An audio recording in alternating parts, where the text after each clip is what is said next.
What do this Conservative Party have to offer young adults or young people, first-time voters?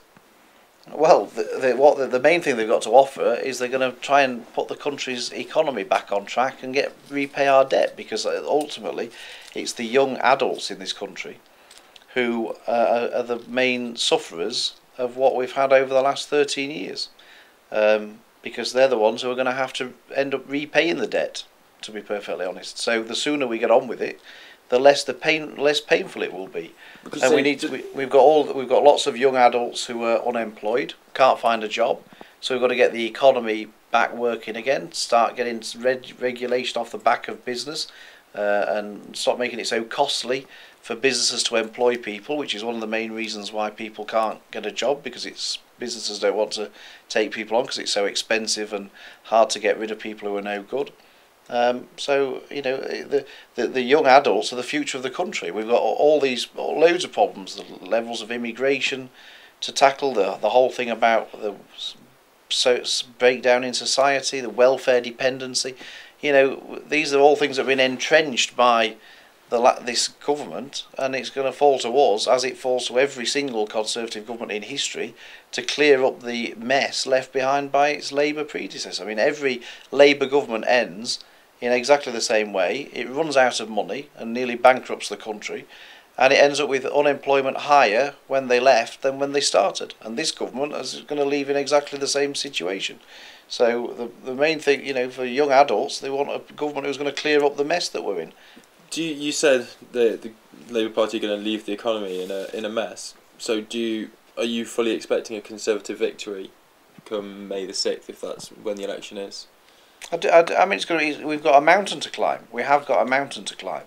The electoral system is against us. We've got to win far, far more votes than Labour to win a majority. If at the last election Labour had a 3-point lead in the popular vote and got a majority of 66, I keep being told we need a 10% lead in the popular vote to get a majority of 1. So we've got a mountain to climb. But I do genuinely believe that that Gordon Brown can't win an election. I can't find anybody who's got a good word to say about him. I can't believe people would want another 5 years of what we've got at the moment and of Gordon Brown as Prime Minister.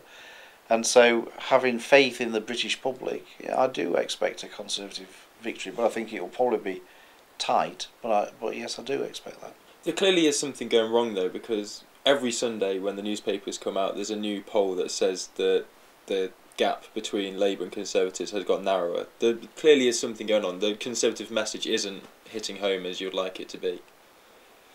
Yeah, well, we'll see. Maybe not.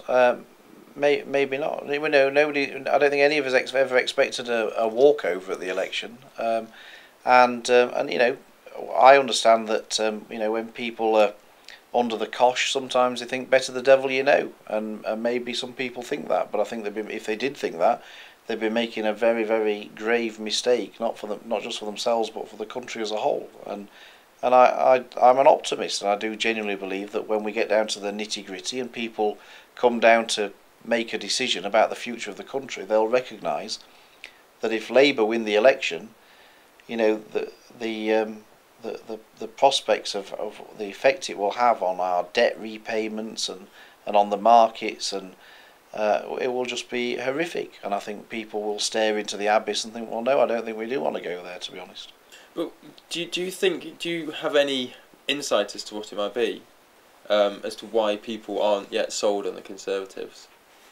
Yeah, maybe that we haven't been clear enough with people about what we're going to do, and maybe we haven't given people sufficient confidence that we've got a clear plan. Deep down, you guys don't really know what you're going to do. No, I think we've got a very clear idea about what we're going to do. I think we've been very open about what we're going to do, and I think if you ever were to look at opposition parties just before a general election and look at all the things that we've said that we're going to do compared to predecessors, I think we've been much more upfront about lots of things, and we've